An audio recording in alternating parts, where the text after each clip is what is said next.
Hi everyone, my name is Mohsin and I'm a denim designer, and just want to say thank you to Fashion Open Studio and Fashion Revolution for allowing me to have this slot. You guys are in for quite an amazing ride. Let me just stop sharing this slide. So some of you might know me, some of you might not know me. I'm a denim designer. I've been a denim designer for coming up to nearly 20 years. Worked for lots of companies, including like Levi's and Edwin. And in the last few years, I've been working a lot with denim mills. So I work a lot with designing the fabrics and also designing concept collections that designers would see at a Premier Vision or a Kingpin show. So now I've stopped working for brands and I work for the companies that kind of supply fabrics to the brands. It's a very interesting thing to be, because I get to be involved with setting the trends in some like respect. So it's really quite a fun thing to do. And I get to, our biggest client is working for TENCEL. They make fiber from trees, which is amazing. And I'll be telling you a little bit about that. But today's not about that. Today is about that, but today's actually about hemp. So I wanted to tell or share with you guys the learnings that I found. And I've been an advocate. I love hemp, and by the end of this, hopefully I'm going to convert a lot of you as well to using hemp. So I'm going to share my screen. Hi everyone, getting some nice like messages sort of already. Just before we begin, if any of you have got any questions at all, definitely put it in the chat or the Q&A. But then also at the end, if any of you want to come on the screen and ask me a question, or I'll turn your screen on. So do raise your hand, and I'll most likely will turn you on and turn your screen on. Sorry, and then it's going to be pretty awesome. So thank you guys. Hi from India. Great stuff. Super. So this is let me just make sure this is all looking good. 1 second.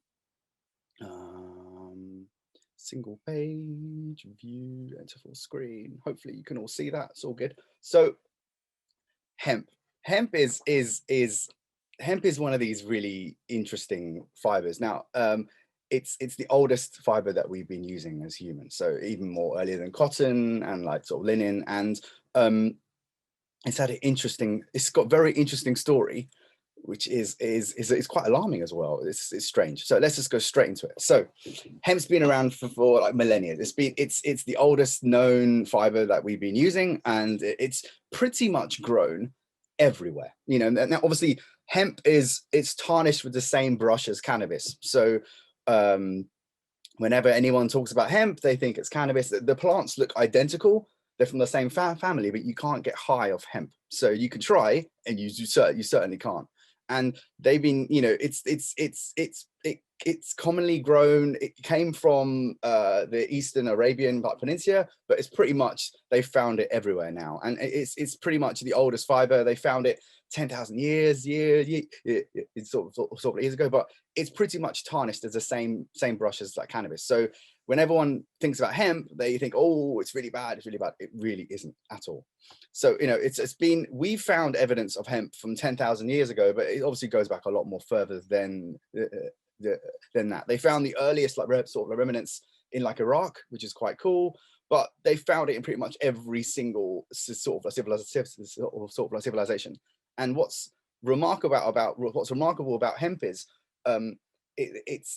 it basically takes care of the earth. It does so many great things. We're going to go through that quite so quickly. But archaeologists have found it 10,000 years ago, and it's pretty awesome. And obviously we know it for, you know, shipping and like rigging, but it's actually our Chinese friends that were the ones to really get onto hemp and actually really investigate and really learn more about it. And they, you know, the first paper that we know was made from hemp. So, you know, but it was actually the sort of this emperor here who made it pretty much, you know, law that everyone had to grow hemp, which is quite amazing. But the Chinese have become specialists in it, and that's why you get a lot of Chinese hemp now. And there's absolutely nothing wrong with any of that.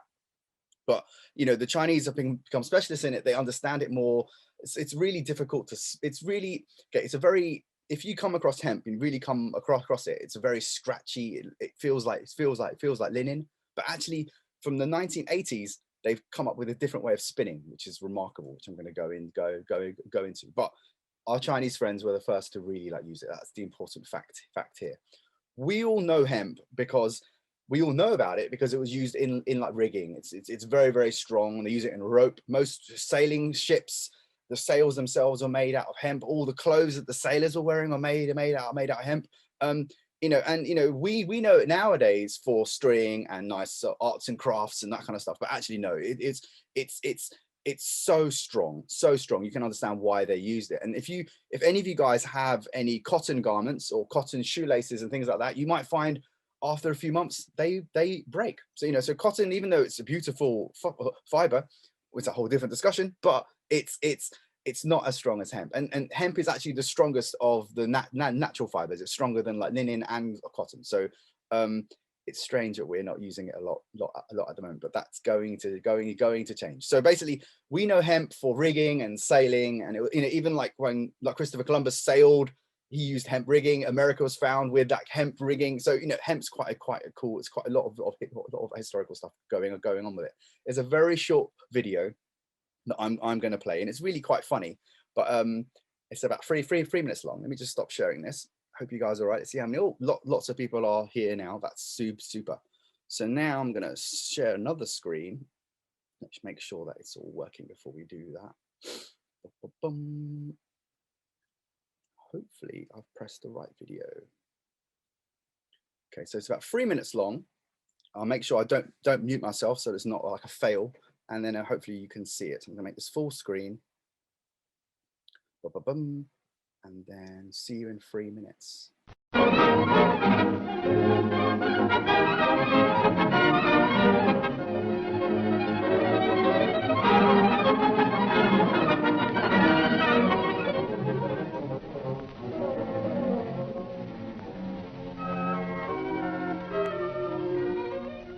Long ago, when these ancient Grecian temples were new, hemp was already old in the service of mankind. For thousands of years, even then, this plant had been grown for cordage and coarse cloth in China and elsewhere in the East. For centuries prior to about 1850, all the ships that sailed the western seas were rigged with hempen rope and sails. For the sailor, no less than the hangman, hemp was indispensable. A 44-gun frigate, like our cherished old Ironsides, took over 60 tons of hemp for rigging, including an anchor cable 25 inches in circumference.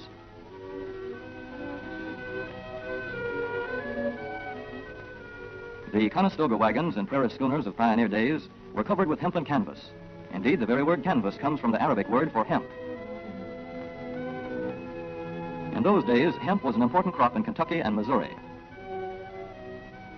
Then came cheaper imported fibers for cordage, like jute, sisal, and manila hemp, and the culture of hemp in America declined. But now, with Philippine and East Indian sources of hemp in the hands of the Japanese, and shipment of jute from India curtailed, American hemp must meet the needs of our Army and Navy, as well as of our industries. In 1942, patriotic farmers, at the government's request, planted 36,000 acres of seed hemp, an increase of several thousand%. The goal for 1943 is 50,000 acres of seed hemp. In Kentucky, much of the seed hemp acreage is on river bottom land such as this, along the Kentucky River Gorge. Some of these fields are inaccessible except by boat. Thus, plans are afoot for a great expansion of the hemp industry as a part of the war program. This film is designed to tell farmers how to handle this ancient crop, now little known outside Kentucky and Wisconsin. This is hemp seed. Be careful how you use it. For to grow hemp legally, you must have a federal registration and tax stamp. This is provided for in your contract. Ask your AAA committeeman or your county agent about it. Don't forget, hemp demands a rich, well-drained soil such as is found here in the bluegrass region of Kentucky or in central Wisconsin.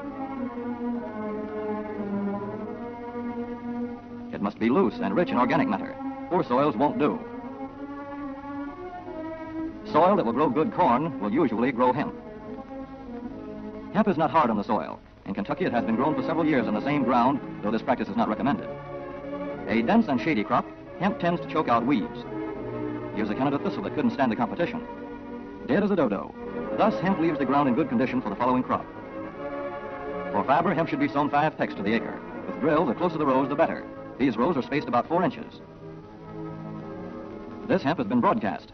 Either way, it should be sown thick enough to grow a slender stalk.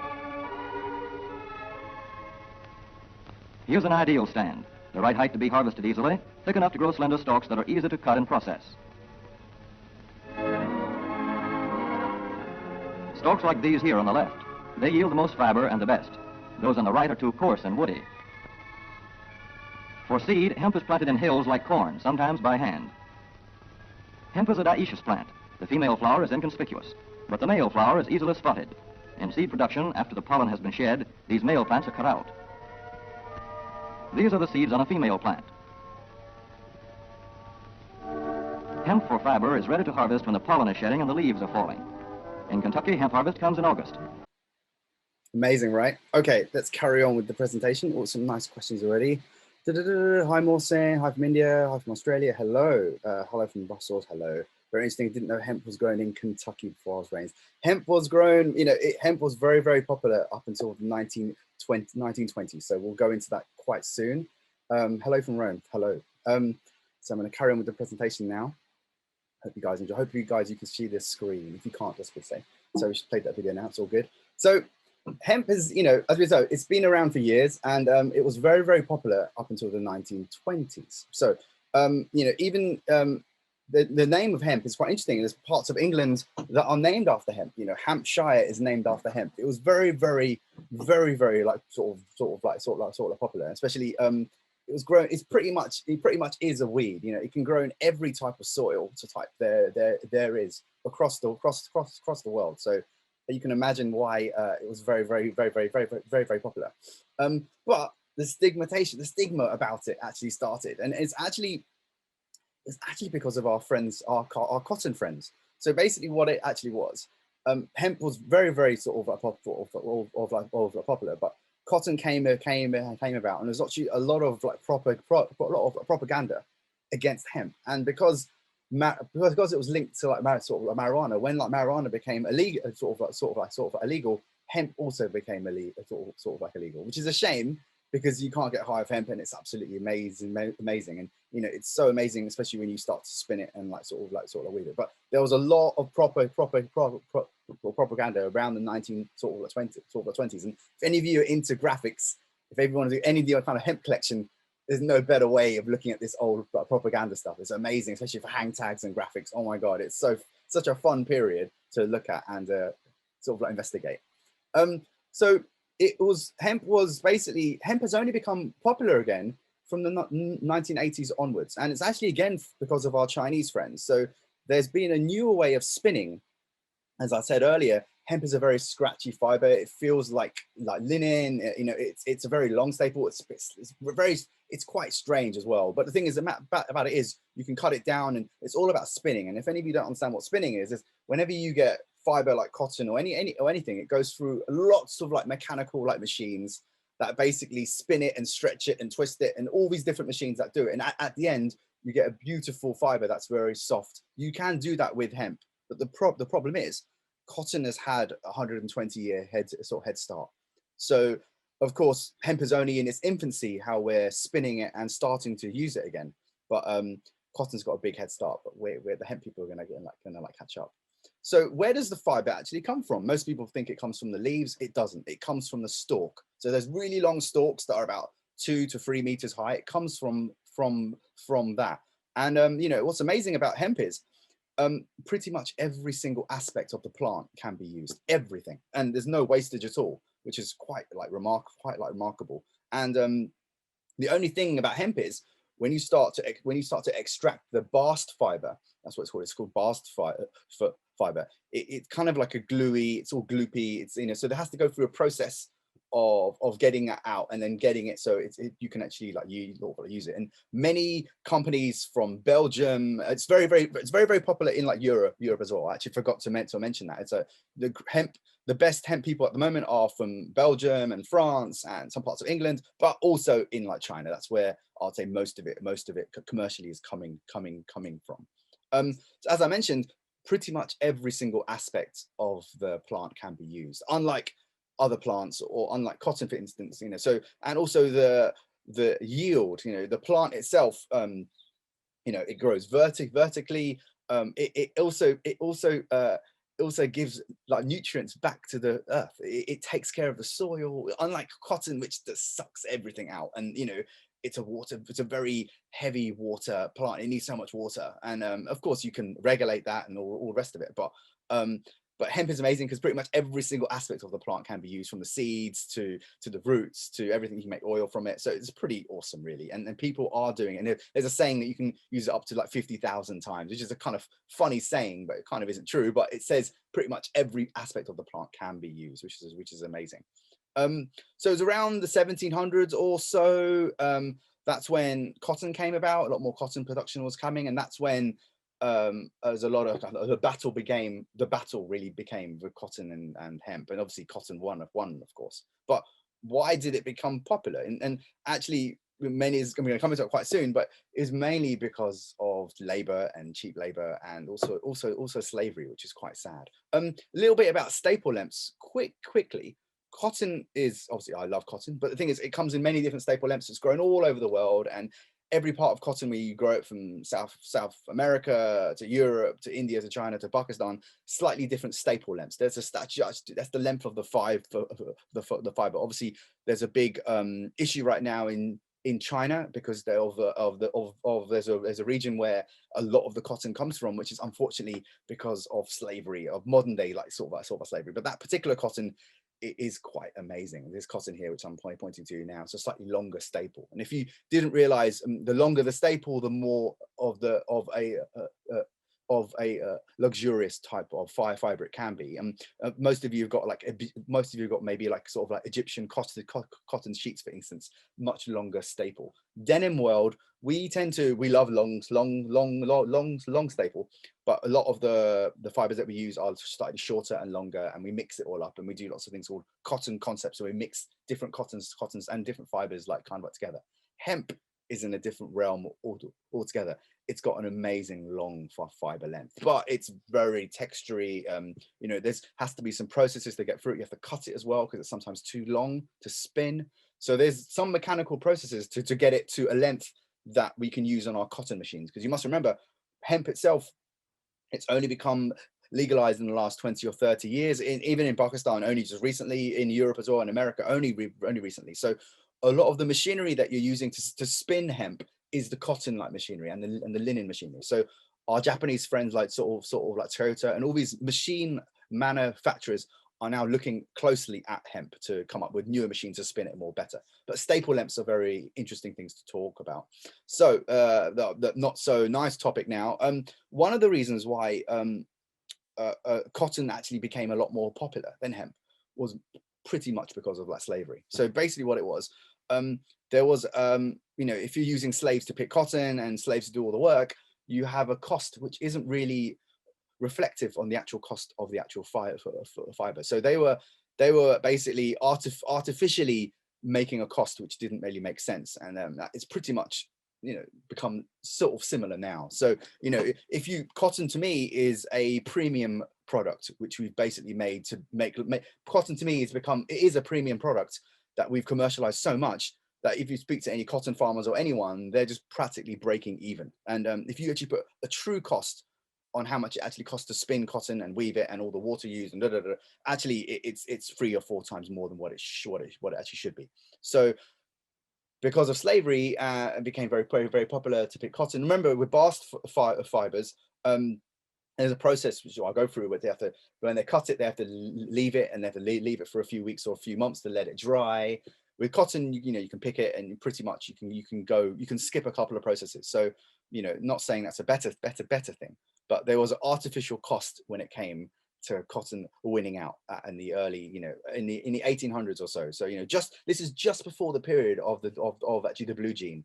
The blue jean came out in 1873. So, you know, 10 or 15 years, you know, so it's very close to slavery. So anyway, you know, as I said earlier, hemp goes pretty much everywhere. There's, you know, even in America, this is a like American advert, you know, they even say it grows in all 50 states. So that basically says in hot climates and colder climates it can grow, and that's pretty much true.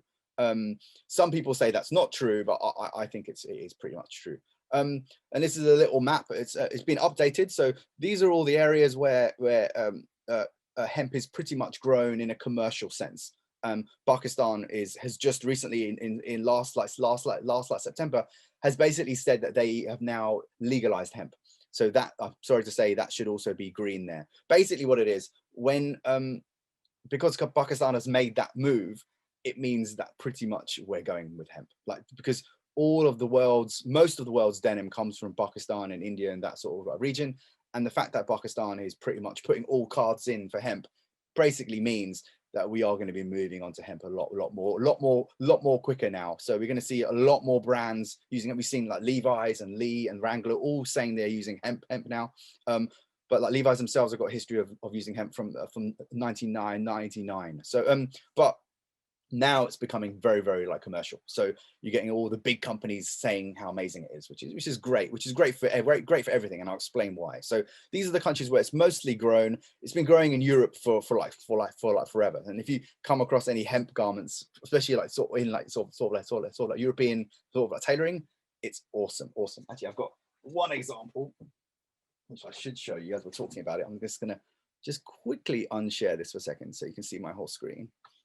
This is an 1850s hemp garment, which is quite amazing. It's like it's actually a farmer's pants, which is quite amazing. You can see the selvage ID as well, which is amazing. And this is a duck canvas as well, which is interesting if you don't know what that is. This is what the earliest jeans were made out of, were a duck canvas. So you can still find a lot of these hemp original garments. You know, if you know where to look, it's pretty awesome. Okay, I've got a question here. You mentioned about cotton farmers are practically only breaking even. Do you think a major switch to hemp would put them in an even worse position? Do you think you can share your views on this, please? Well, obviously, you know, there are organizations like BCI. There's many organizations, Transformers Foundation. What I'm basically saying is that because of fast fashion, because of everything else, cotton itself, it isn't priced correctly. It just isn't. If you look at all the countries that grow cotton, they've destroyed their water table, you know, for garments. You know, Pakistan, India, parts of Russia, all the rest of it, and China as well, where they grow cotton, they can't even grow food. You know, and that, to me, you can put a price on that. You know, you can put a price on that, and you can say, goodness me, they've ruined themselves just to make this cotton fiber. You know, for me, it's a premium product and it should be treated like that. My personal view is all fast fashion shouldn't be allowed to use virgin cotton at all. That should be banned to use it. You know, it should be a governmental thing, to be honest, and a worldwide ban. And that way, overnight, likes of Primark and everything, everyone will start using more like recycled fiber. So, you know, there are other ways. And yes, you know, that it's like in Pakistan when they were trying to wean them off growing heroin and all the rest of it in like the northern like regions, they got them growing food. But it's just, I don't know. It's a different opinion. It's an opinion that I've got, and a few people I know have got the same opinion. But cotton to me is a premium product that hasn't been treated like a premium like product, and we just got used to this artificial price. And our poor friends in Pakistan, India, China, and all the rest of it are having to just grow this stuff, and you know, most of them are breaking even. They're doing well, of course, but it's just priced incorrectly. That's all. So anyway, I'm going to go back to the presentation now before I start ranting, but I'll be ranting as well. So we know now that because of Pakistan has approved the like sort of like legalization of commercial hemp, it's going to be everywhere. You name it, within a few years, there's some bed sheets, you name it. It's going to be very, very commercial. You're going to see it everywhere, and that's only a positive thing. And I'll explain why. So what this isn't an anti-cotton presentation, by the way. I love cotton, but it's interesting to see, like, historically what's happened, you know, because you can't just tarnish hemp. You can't do it. It seems silly. If you go back only 100 years, you realize something's gone wrong here, and this is what's going on here. So hemp only takes 3 to 4 months to grow. Cotton needs 8 to 9 months. Hemp doesn't need any pesticides or chemicals. Cotton, you know, to have a better yield, you might need to use some pesticides to do it, because you can get organic cotton, but organic cotton is sorry to say, a slight myth. Now, this is my opinion again. I got this from the Transformers Foundation, so I'm getting my facts here. Only 0.5% of the world's production is actually really organic. 0.5, not even 1%. So if a company says they're using organic and it's a Zara or someone like this, I pretty much doubt it. So I'll hold my hand, you can quote me on that. So 0.5% of the world's production is actually really organic. So it's a real problem. There's a lot of gray area when it comes to organic, and even hemp as well. A lot of my denim friends and fashion friends are telling me, Mohsin, we want it to be regulated. We need to have a standard. I even got, so now you can get GOTS certified hemp from China, even from Pakistan. There's a company called AGI who've just got the latest cradle to cradle hemp, which is amazing, which they're calling Hemp X. So hemp is every few months there's an amazing advancement in hemp. So anyway, so 3 to 4 months to go for hemp versus 8 to 9 for cotton. Doesn't need much doesn't need much sort of chemicals. The interesting thing is, for one hemp plant, if you got a yield or square footage, you get 200 to 300 kgs of hemp, the actual fiber. But with cotton, you only get 50 to 200. So cotton, if you didn't know, is like a kind of a plant that's kind of like a tree. It's in a tree family. So you can't use everything, but you can only use the cotton balls at the end. You can use some aspects of it, but pretty much there's a lot of wastage involved. You can't, of course you can compost a lot of it, but the yield or the amount of fiber you get from the square footage is like 50 times better. But the most important thing is water consumption. Hemp pretty much can be grown in very dry climates. It doesn't need much water. Of course, you can put water in it, it'll grow much better, of course, but it doesn't need much water to grow, versus cotton needs vastly, probably 4 times as much or even 5 times as much. So if you're a sustainable denim brand and you're making a point about water consumption, look at hemp. Really look at hemp, because overnight your figures and your statistics will be a lot more better if you just move on to hemp. And a little fact here at the bottom, this is from our friends at Levi's, it takes roughly nearly 4,000 liters to make a pair of jeans or something. That's what they say. This figure always changes, but 2,655 liters of that is actually in the growing of the cotton, just the growing of the cotton. So if you use hemp, 2/3 of it will be automatically reduced. So pretty awesome. That's a lot of savings actually. So there was a nice little myth or historical story. If any of you don't know, the blue jean, I'm a denim designer, so I'm going to link it always back to denim. But basically our friends Levi Strauss and Jacob Davis, who invented the first blue jean and actually the sort of rivets, the first garment that they actually made was a duck canvas, was actually, but it was a duck canvas. Now, many people think it could be a hemp. Levi's themselves say it's not a hemp. They actually don't know. It's not that they haven't confirmed it, because they just haven't got it. It was only because in 1906, I believe, or around that period, there was a massive earthquake in San Francisco, and Levi's themselves lost everything. They lost their building, their archive, all their blueprint, everything, all the technical drawings. They don't even know the origins of their back pocket stitch. They just don't know. So obviously nowadays there's a lot of amazing people like Britt Eaton and a lot of denim people that go hunting for garments. So it might turn up, this blue jean, duck canvas jean from Levi's might turn up, which is a hemp origin, or maybe they've got it in the archive and maybe it hasn't been tested for hemp. Obviously I doubt that, because the Levi's historians are really good. So they've told me personally that hemp wasn't the first garment, but actually it might be. It just might be. It depends where they got their canvas from. As you know, duck canvases, the word canvas is actually hemp in Arabic, so it's very strange to use. It's an interesting story, but it's kind of a love story at the moment, of a romanticized view that the very first garment might have been hemp, and I think it might have been. So let's look at the fibers themselves. As I said, they're very, very scratchy at the beginning. If any of you come across any hemp fiber or hemp cord, you might think, oh, this is really scratchy. Why on earth would I put that against my skin? And quite rightly, yes, I would say so.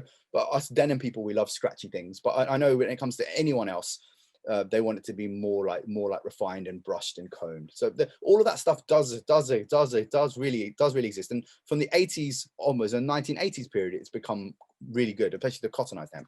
So how it happens is when you have the long bast fibers and they cut them down, they normally leave them for about a month or so to dry. And there's actually a mechanical process which is very, very secret that our friends aren't sharing with us yet. I'm going to go and visit a cotton field hopefully in Istanbul, and also in Turkey and in China later on this year, once I'm allowed to travel. So I will be reporting back how our other friends do it. But there's many mechanical ways of doing it, and lots of chemical ways of actually doing it. Obviously, I'm not so keen on the chemical version, only because you're using a chemical, which in nature, if you just leave it, it will become okay and you can extract it. So it's just people are trying to grow hemp in such a fast way now that they want to speed up the process of how they can harvest and use that yarn. So it's quite interesting. So after the retting that process, after that process, then it comes into bale form. And obviously the in-between process, I know how to do it, but I'm not allowed to share it either. So hopefully I get approval to share some of the ways how they do it, and we'll share it on another presentation. But at this stage, it pretty much is, once it's in bale form, then it's pretty much the same as cotton. You spin it, you weave it, you go through all the processes of drawing, weaving, roving. If any of you've seen a mill that spins from bale to yarn, it's pretty awesome actually. So there's two types of hemp that are available. There's the older wet spun hemp. This is what we have in cords and rope, and the old way in the 1500s when they were, it's called wet spun. That's the old way of doing it. And then is the newer cottonized hemp. Now this is the thing that has woken everyone up, because now you can spin it in such a way that you would never know it's hemp. Honestly, it's remarkable. Like, I've shown garments to people and they just don't believe me it's hemp. They go, this isn't hemp, it's cotton. I'm like, no. But the amazing thing about it is, and obviously I should have had some more slides about cotton in this presentation, but cotton has been like genetically modified like our food, so it's been messed with, spliced millions, not millions, a couple of hundred times. So a cotton from the 1920s, you just can't achieve, you can't find it anymore, because it's been spliced together with other ones. Even our American cotton, which the American friends are very, very proud of, is actually it's the LS cotton and the Egyptian cotton merged together. So to make a slightly longer staple. So and they call it Supima. Anyway, that's a whole different discussion. But basically, the cottonized hemp is amazing, because basically what it is. Me and many other designers, and loads of designers in the UK that are really good, amazing denim designers. Another one called Miles Johnson, who's just completed an amazing denim collection that got released yesterday. But we all are super excited about hemp, because you make fabric from this cottonized hemp with a little bit of wet spun. It looks like fabrics from the 1920s. Remarkable, like remarkable. So and what I didn't even mention, hemp has got amazing natural properties to it. It's like sort of it's got like UV protection. It's antimicrobial, antibacterial. There's one video I want to show you which Sam that tells everything about it. So let me stop sharing for us just a split second. Hope you guys are enjoying it. Let's just check the questions. Go Mohsin, thanks like Janelle, another one of our denim buddies here. So interesting, didn't know about hemp. Yes. Hello from India. You mentioned cotton farmers. I think I've asked that question. Makes sense. Thank you. Good. And Victoria's asking, I learned the fabric only needs certain 5% so organic to be. Yes, that's true. Thing is, even with TENCEL and other kind of fibers that are amazing, if you've got more than 20% or so, you can class it as that. Okay, so it's just not a gray area. It's like, if I'm buying a hemp garment and I realize it's only got 5% hemp, I'll be actually quite annoyed about it. So because hemp is the only thing that comes to, is we'll get to in a minute, is actually the cost factor. Sustainability, most people think it should be cheaper. It just isn't, because even with blockchaining, if you don't know what that is, it's basically where you list every single aspect from the history of what your garment, to the fibers, the trims, and you go back and you can actually click a button. You find out where everything came from and when it was grown and when it was harvested. Those kind of systems exist now, and and all of these systems, they cost money. To be transparent sometimes costs a little bit more money. It's a bit like having a security camera installed in your house to protect yourself. So sustainability comes at a cost. A lot of our high street friends aren't willing to pay that cost. They expect it to be sustainable, but they're not willing to pay more for it. Especially our Bangladeshi friends. There's a guy called Mustafa's in a company called a Denim Expert, and that poor guy, he sells me, many brands expect us to have all these systems in place, but they're not willing to pay for it. So yes, you only need 5% to be really organic. Yeah, that's true. To me, that's a complete farce, to be honest. And I get quite irritated, and there's a lot of gray areas and all these different certifications that are meaningless and half the time contradict each other. Obviously, I've been to a LEED certified platinum building that's still using kids, so that's a problem. That's a real problem. That's like last year. So, you know, it's certifications and how we class things, it all has to be looked at. And, you know, our friends at the UN, they're doing a great job, and lots of great foundations, even here, you know, Fashion Revolution, you guys are doing an amazing job. But it's just bringing awareness and educating people to ask questions, to literally call out people as super duper important. Anyway, that's me and my little rant over again. I'm just gonna find this video that I want to show you. It's from our friends at Orta. If you know who Orta are. Orta are there's them amazing denim companies all over the world, you know, Pakistan, China, Turkey, oh my god, you know. So but there's a company called Orta that are amazing. So let's just see if I can find this video, just to see if it's the right one. Yes, it is. Cool, I've just found the right one, so I'm just making it big now.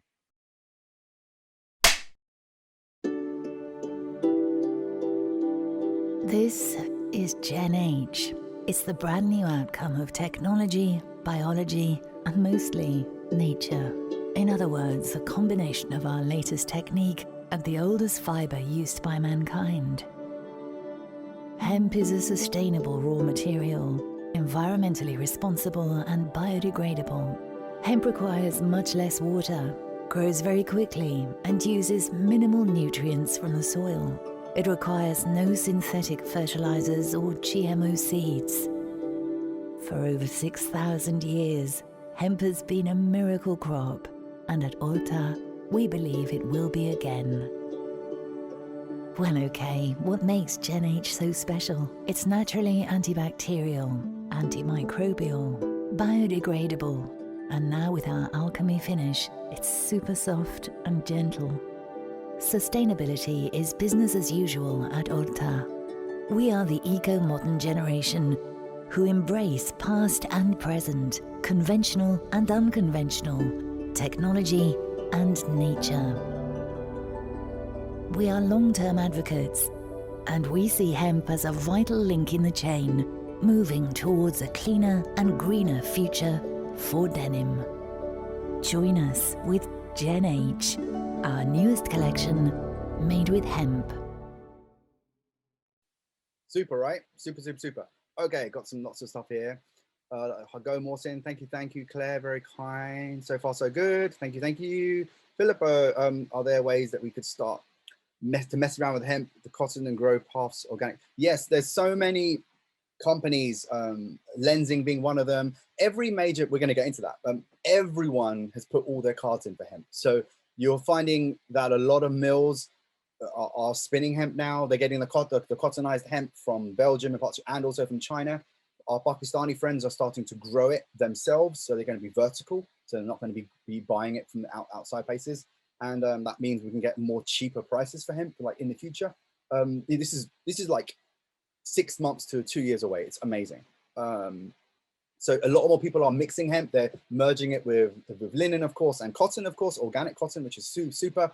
And they're also mixing it with tencel, lyocell, and other and also recycled cottons as well. So there's amazing mills that are trying their hardest to do a non-cotton product. I'm not saying they're against cotton, but we all realize, I know myself that cotton, it just isn't. I have to reduce myself using it, basically. And so if there's other fibers that I can use that can take its place, that are better for the environment, that are biodegradable, man, I should just jump on it. I shouldn't wait. I should just use it straight away.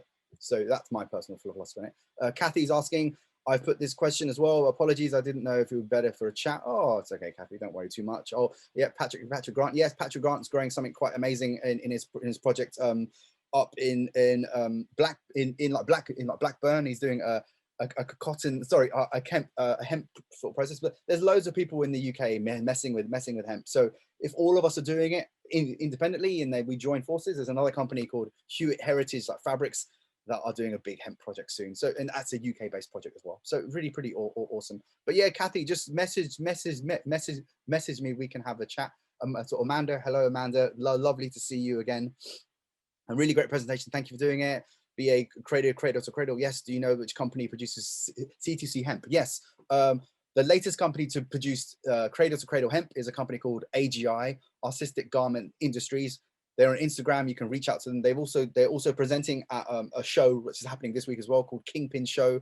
They've just announced an amazing partnership with a company called Panda in America that grows hemp. So many people are doing hemp. It's awesome. It's only awesome. It's only awesome. And the great thing is, all of us, especially in the denim community, actually, I'm a fashion designer first of all, but I've been a denim designer for 20 years, and I find actually it's been so much fun being a denim designer, because we're a bit more cooler about sharing stuff. We're a bit more open, transparent. And I found when I was studying, it's all about not sharing anything and hiding contacts and all that. So I don't believe in any of that crap. So for me, it's all about sharing. If anyone wants to reach out to me personally, please do. I will share whatever you want me to share. So, you know, even this presentation, if you need it, there's no issue at all. I'm here to serve and to pass on sort of that knowledge. That's my aim now. Do you think hemp can be treated like cotton? Will it be genetically modified? And yes, you know, of course, you know, hemp has been around for like 10,000 years or more, but we've only just started to mess with it. Like mess with it as in, like, we've only started to spin it differently, and that's the thing. Spinning is the main thing. Growing is one thing, but having the technology to harvest it and to spin it, and you can, if you've got a certain trend in mind, like a Lux trend or a sateen trend or whatever, you can spin things to do that. You can spin things. And that's why there's so many different variants of denim. No denim is alike. Each denim shrinks differently. Same thing with hemp as well. So we're only starting to mess with it now, which is quite exciting. Thank you. Like thank you for that question. Very interesting matter. Italy love hemp. Yes. And our friends Candiani is a like Italian mill. They're going all in a hemp as well. I think I was in I chaired, I hosted a conversation, an hour-long conversation in Munich in a fabric show called Munich Fabric Star about a year and a half ago. And we had Candiani and Orta on the panel, as well as our friends like Navina from Pakistan. And each of them are doing amazing things in hemp. And the Candiani, they told me they've gone in, they've bought a hemp farm, I believe. So, there's lots of cool things happening in like Europe. So don't worry, not everything's happening in China or Pakistan. A lot's happening in Europe as well. If you're worried about the transportation and the air miles of what you're buying and the raw fibers and the raw materials that you're getting.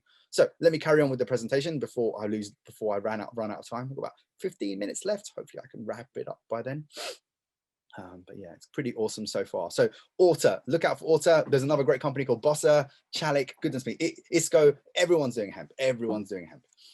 So yeah, I did the first 100% hemp gene. It was about a year and a half ago for our friends at La Navina, and we decided to do canvas. And I've done another collection which got released yesterday called Bast Recast, which I'll share the video, the 2-minute video at the end of this presentation.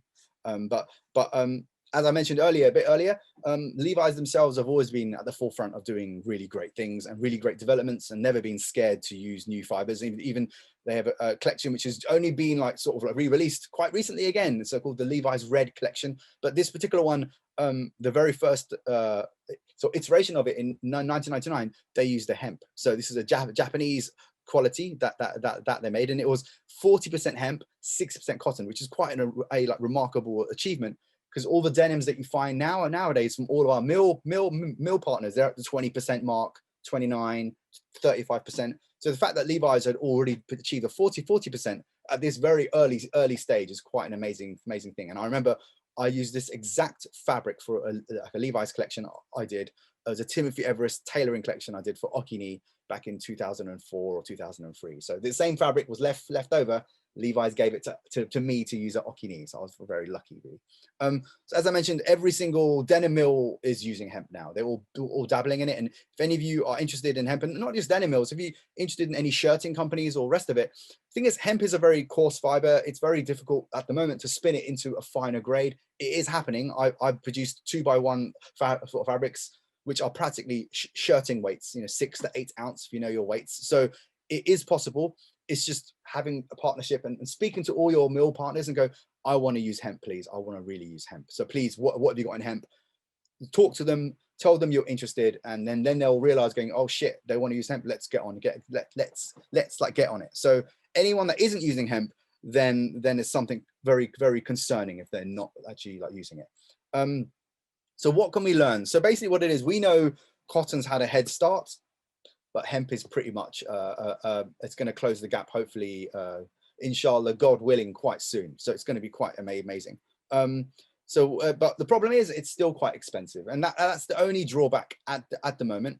That's why whenever you come across any hemp garments, you will find it's been mixed with cotton and other fibers just to reduce the cost. And also because hemp is still quite scratchy, some mills haven't got the right technology to spin it into a finer way yet, and they probably haven't been buying the cottonized hemp, which I showed earlier. They're probably using the wet spun hemp. So it's all about a combination of different spinning, different ways of actually doing it, mixing in other fibers. If you mix like a recycled fiber in it, it also looks super awesome as well, and looks quite old as well. So, you know, it's the idea is not to mix polyester with it. And I was very disappointed. One of my mill friends, they did a whole hemp collection and they decided to mix polyester with it. And I said, dude, why did you do that? What's the point? It's like making a super sustainable garment and then, you know, putting bleach on it. It doesn't make any sense at all to do that. So hopefully they had my wrath and they've changed it. So but you know, what else do we know? What are the other benefits? So we learned from the Orta video is antimicrobial, antimicrobial, antibacterial, which is quite amazing.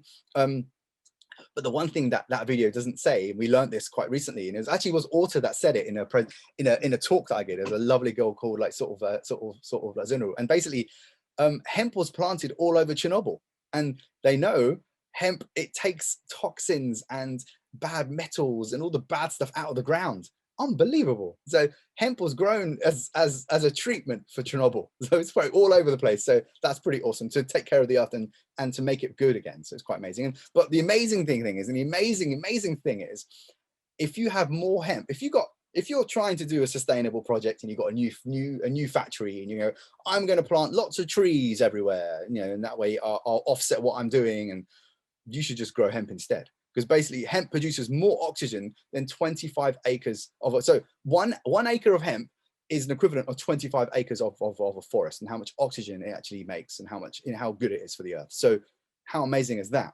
So pretty awesome. And that's me over with. So let's just if anyone wants to reach out there, my Instagram's there, Denim History, Mohsin Sajid, Endrime Studio. And yeah, I do a lot of my work with my poor wife, who never gets credited half the stuff that I do, but it's half of my company is actually her. Anyway, so I'm going to stop sharing for a second. So we've got about 13 minutes left. I do want to show one video at the end. It's only about 2 minutes long.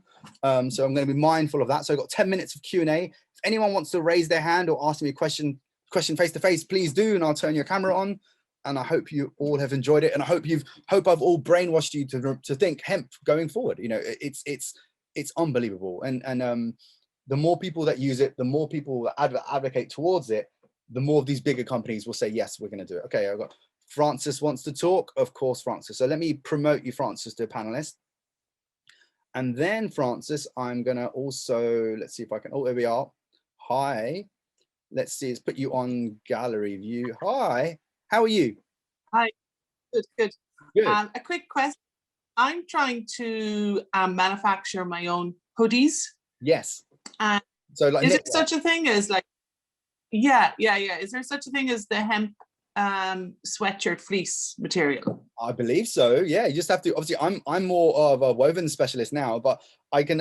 If you send me a personal email, I can definitely find a couple of mills who will do it. And thing is, we know that the yarn exists now. They can spin it. So if there's a t-shirt manufacturer, you can get hemp t-shirts now. Our friend Adriano Goldsmith did one. So it does exist. You just have to go to your suppliers and ask them the question.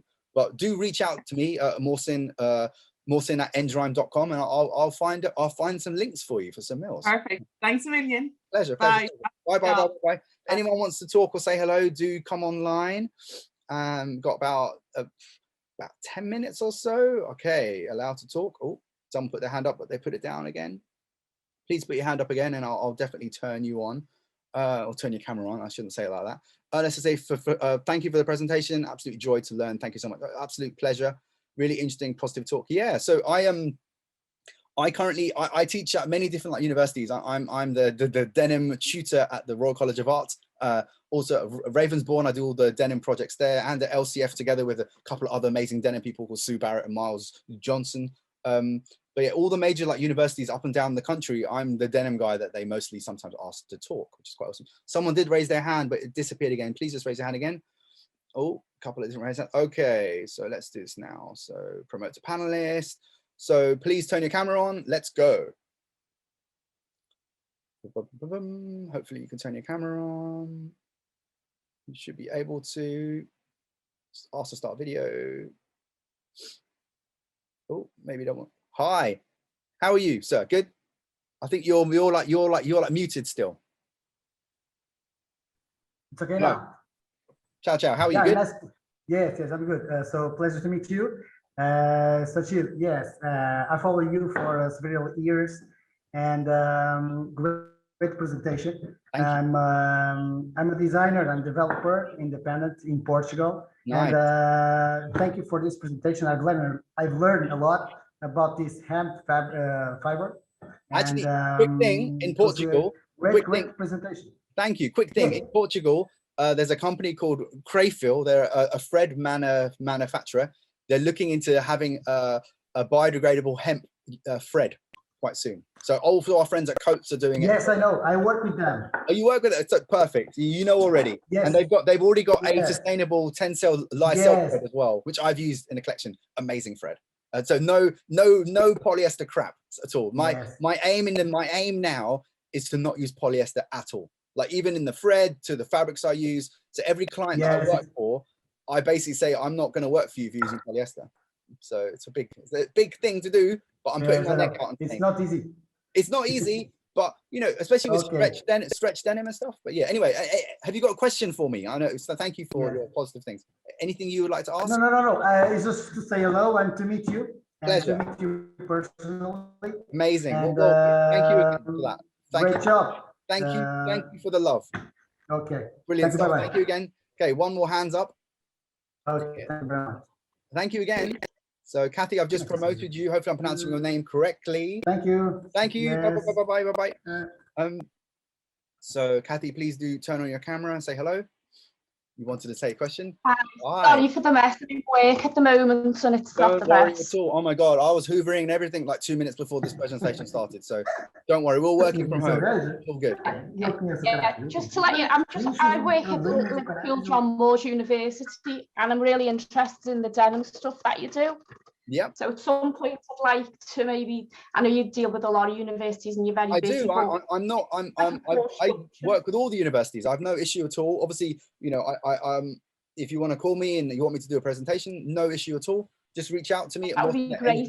Even via Zoom with the way that we're working via Zoom, yeah. All this year I've been teaching at St. Martin's, LCF, Ravensbourne, of course, and you know, even doing lectures in other languages as well. I've stepped up. So yeah, whenever you want any help, please do reach out. But I do lots of denim history stuff as well. Technical staff at St. Martin's, Jan and that. So you've come highly recommended. The other, I was just going to say, I know you're speaking today, or I think you're speaking today at Kingpins. Is that right? No, that's right. Yeah. So what time will that be? I'm talking at Kingpins. I think there's 2 slots. There's one at 1 o'clock and another one at 3 o'clock or 2 o'clock. If you log into Kingpin show, obviously I don't want to pull people away from this amazing fashion open studio, but yeah, there's other events happening simultaneously. So but that's I'll log on to the 4 p.m. one. Yeah, but all of these things are pre-recorded. Don't stress about, oh my God, I'm going to miss it live. Oh, right, okay. So you can always catch it. And I thought it was live. It is live, but all of it's being recorded, and within 24 hours, it's all going to be on Instagram or YouTube. So don't stress.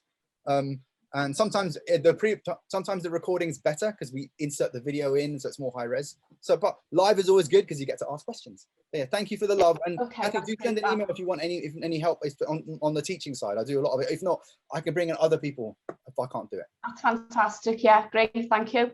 Pleasure. Okay, so Deborah, hi Deborah. I'm going to promote you to panelist, Deborah. Let's see what you want to say. So thank you again, Kathy.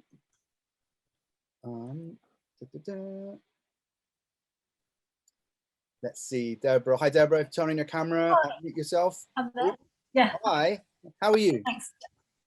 I'm good, and I'm so blown away by your generosity with your information and your I've knowledge. Been like this forever. If you see any of my presentations online, I'm constantly giving away stuff, and for me, it's all about that. There's no point in me hoarding information. if it benefits other younger designers and whoever, it's better for me. It's better for the industry. You got to share. You can't. I'm part of. I'm part of the Fibre Shed movement, which has sort of very much the same ethos, and part of a group of farmers. I'm personally not a farmer, but part of a group that has a lot of farmers looking to grow hemp for the UK who really want to provide hemp for the UK market.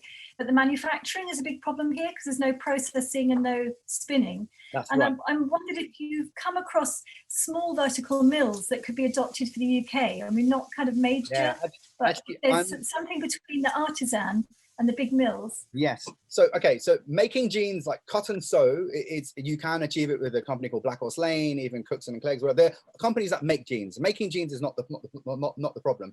It's the spinning side. It's the making of the fabric, and then it's the washing side of washing the garments. Because everyone that we know, not many people wear raw garments. Second, someone's talking. Mute. There we go. So basically, so the problem is, someone's doing a chainsaw as well. all happening all at the same time. So basically what it is, there's a few companies, there's a few things that I'm involved with. There's a lady called Sally, who's an amazing denim specialist, who's actually working on a project, which is going to be, and I'll send me an email, Mohsin@endrime.com, and I'll link you up with her. She's doing an amazing project to do with washing and sustainable finishing. And there's another chap who you might know, Chris Hewitt from Hewitt Heritage Fabrics. He's a denim mill in the UK, but he's about to embark in an amazing project, which you guys should talk to him about. I can't say much more because I'm under NDA, probably giving away too much already. But yes, he's looking at doing everything that you just mentioned, and it's pretty awesome. So I think you guys should. I think we more collaboration. There's no point everyone hiding and doing things independently. It doesn't make any sense. And even our friends at I'm concerned that farmers.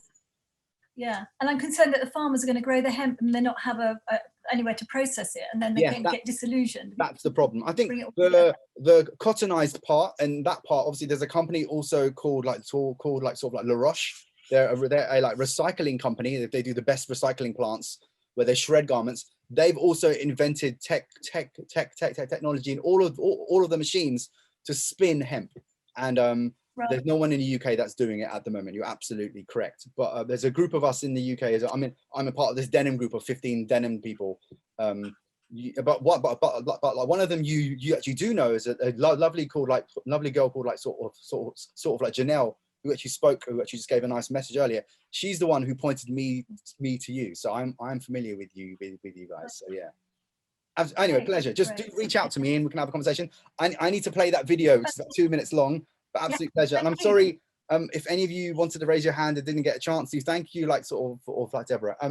It's been an absolute pleasure doing this. And I love Fashion Revolution and Fashion Open Studios, an opportunity to show you what we do here at Endrime. I've got a studio down in West Sussex, and if anyone wants to come and visit, you're most welcome. Obviously, COVID pending. Got an archive of more than 1,000 vintage garments. I get a lot of big designers from Jill Sander to whoever, always visiting me and gaining inspiration. So if any designers or anyone wants to reach out, please do, and I'll be very happy to host you guys. So got 2 minutes left.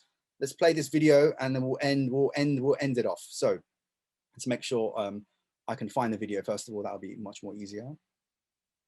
Okay, there it is. So I'm gonna just close this down. I'm gonna share again. Yes, here we are. So this is a project that I only got released 2 days ago. It's officially coming out today. So you guys have got an exclusive on this video. So Fashion Open Studio have got this video a couple of hours before our friends at Kingpins. But this is a project that I was involved with TENCEL. TENCEL make fiber from trees. They're an amazing sustainable company. Like every single mill uses TENCEL fiber. They also make a fiber called sort of like Refiber, which is like 50% like recycled cotton and 50% TENCEL lyocell, so no virgin cotton at all. So I've been consulting for these guys for a couple of years, and they asked me and my wife Sadia to produce this collection for them. And this was in collaboration with a denim mill called Navina, and we worked with lots of other partners as well. But have a look at this video, and yeah, all the best to you guys.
So that's it.